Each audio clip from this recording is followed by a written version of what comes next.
Good morning, student. Today I am discussing the next part of the second application of dimensional analysis that is specified on page number 23 of your notes. In second application, next type is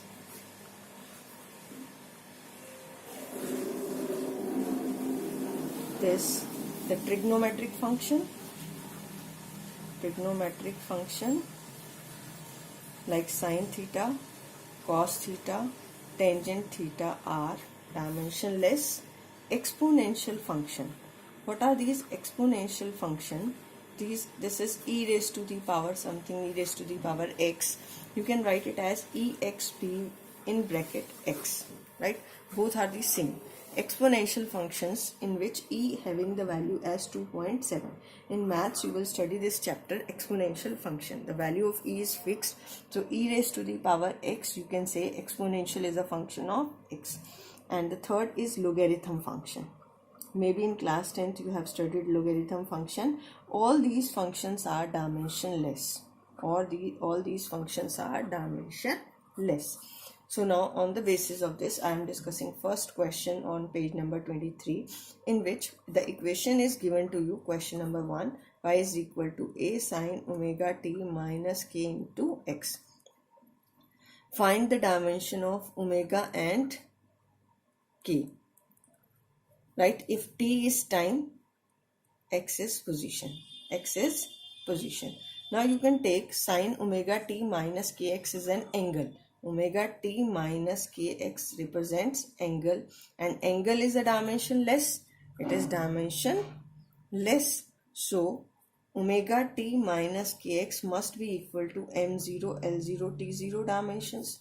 So we know that the students same physical quantities can be added or subtracted. So omega t dimension and k into x dimension must be equal to m0, l0, t0. So we can say dimensions of omega into t is equal to m0, l0, t0. So omega into t is equal to m0, l0, t0, and it is m0, l0, t minus 1. In the same way, dimension of kx is equal to m0, l0, t0. It is also dimensionless. So k into l is equal to m0, l0, t0, and it becomes m0, l minus 1, t0. So it is clear to you that how we have calculated the dimension of omega and t, omega and k. This is complete an angle. Angle is a dimensionless quantity. So omega t minus kx must be having this dimension same as angle. So the same physical quantities can be added or subtracted. It means omega t is also an angle and kx is also an angle. So dimension of omega t is must be m0, l0, t0. So omega into t is equal to omega is m0, l0, t minus 1. In the same way, k dimension is m0, l minus 1, t0. Now question number 2. In question number 2, y is equal to exponential of alpha into t, or we can write it as e into alpha into t. We have to find the dimension of alpha, right? This is a symbol alpha. Now exponential function is a dimensionless. It is dimensionless. Therefore, alpha into t having the dimension formula m0, l0, t0, and alpha become m0, l0, t0 divided by time t. So it is m0, l0, t minus 1. Is it clear, student? So these are the two questions related to this logarithm function and exponential function. Logarithm function we will discuss later on. Clear? Now the third application of dimension analysis on page number 24. Page 24, to derive a formula for a physical quantity. In this only we will directly start from the question. Suppose we want to calculate or we want to derive the formula for the time period. What is t? T is the time period of a simple pendulum, right? And it depends upon three factors. In the question it is given to you: mass of the bob, length of the pendulum, and acceleration due to gravity. right? It is given to you that the time period depends upon, this is a pendulum, this is a mass m of the bob, and this is a length l, and it depend upon acceleration due to gravity. So we have to derive the formula for it. To derive this, we will suppose t is directly proportional to m to the power a, l to the power b, and g to the power c. Right, student? Now we can write t is directly proportional to m to the power a, l to the power b, g to the power c. And if you remove proportionality sign, you will get a constant k, m to the power a, l to the power b, g to the power c. Now write the dimension formula for this: m0, l0, t1. K is the dimensionless, and you can mark this as equation number 1. M to the power a, l to the power b, and what is g? lt minus 2 to the power c, right? And it is m0, l0, t1. Combine the powers of ml and t. L to the power, here the power of it become b plus c, t raised to the power minus 2c. Now on comparing the powers of ml and t on both the sides, on comparing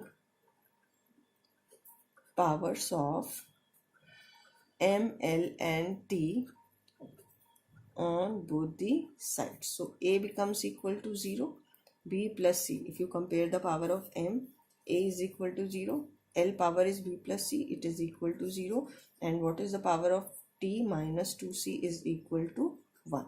So from here c becomes equal to minus 1 by 2, and b is equal to minus c, so b becomes equal to plus 1 by 2. Now we have the value of a, b and c. Put the value of a, b, c in equation number 1. So equation number 1 is t is equal to k into m to the power a, l to the power b, g to the power c, and m to the power a is 0, l to the power is half, g to the power minus half. So we can write it as k into, it is 1 under the root of l upon 2. So this is the required formula for time period of simple pendulum. But if we calculate it experimentally, then the formula for it is 2 pi under the root of l upon g. I think it is clear to you. Now question number 25 on page, question number 2 on page number 25. Page number 25 and question number 2. Find the expression for the force, centripetal force. Find the expression or derive the formula for centripetal force if it depend upon first the mass of object, velocity of object, and radius of circular path. So in this question it is given to you force is directly proportional to m to the power a, velocity to the power b, and radius to the power c. So from here f is directly proportional to m to the power a, v to the power b, and radius to the power c. If you remove this proportionality sign, you will get m to the power a, v to the power b, and r to the power c. Now mark this as equation number 1. It is mlt minus 2, k is constant, m to the power a, lt minus 1 to the power b, and l to the power c.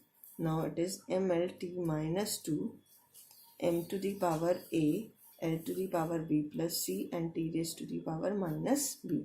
On comparing ml and t powers on both the sides, on comparing mlt powers on both the sides. So what is a? A comes out to be, compare the power of m is here 1 and it is here.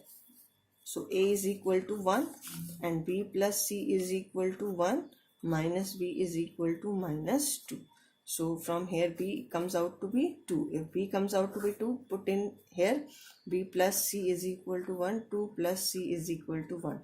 C is equal to 1 minus 2. C is equal to minus 1. So you have a 1, b 2 and c minus 1. So from equation number 1, if you put the value of a, b, c, f comes out to be k into m to the power a1, v to the power b2, r raised to the power minus 1. It is k into mv square divided by r. This is the required formula for centripetal force. Right, student?